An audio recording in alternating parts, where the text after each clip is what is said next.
ನಿವೃತ್ತ ನೌಕರರಿಗೆ 7ನೇ ವೇತನದ ಸೌಲಭ್ಯ ನೀಡುವಂತೆ ಆಗ್ರಹಿಸಿ ನಗರದಲ್ಲಿ ಇಂದು ಪ್ರತಿಭಟನೆ ನಡೆಸಲಾಯಿತು.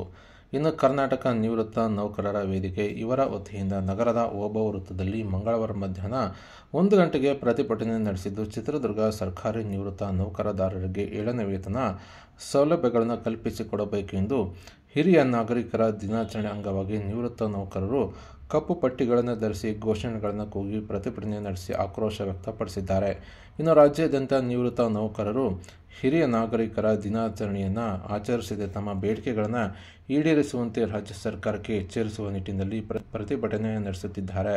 ಇನ್ನು ರಾಜ್ಯ ಸರ್ಕಾರ 7ನೇ ವೇತನವನ್ನು ಜಾರಿಗೊಳಿಸಿದ್ದು, ಕಳೆದ 4-5 ತಿಂಗಳಿನಿಂದ ನಿವೃತ್ತ ನೌಕರರಿಗೆ ಅನ್ಯಾಯ ಮಾಡಿದ್ದಾರೆ. ಹಾಗಾಗಿ ಎಲ್ಲ ನಿವೃತ್ತ ನೌಕರರಿಗೆ 7ನೇ ವೇತನದ ಸೌಲಭ್ಯಗಳನ್ನು ನೀಡುವಂತೆ ಆಗ್ರಹಿಸಿ ಘೋಷಣೆಗಳನ್ನು ಕೂಗಿ ಕಪ್ಪು ಪಟ್ಟಿಯನ್ನು ಧರಿಸಿ ಪ್ರತಿಭಟನೆ ನಡೆಸಿ ಸರ್ಕಾರಕ್ಕೆ ಆಗ್ರಹ ಮಾಡಿದ್ದಾರೆ.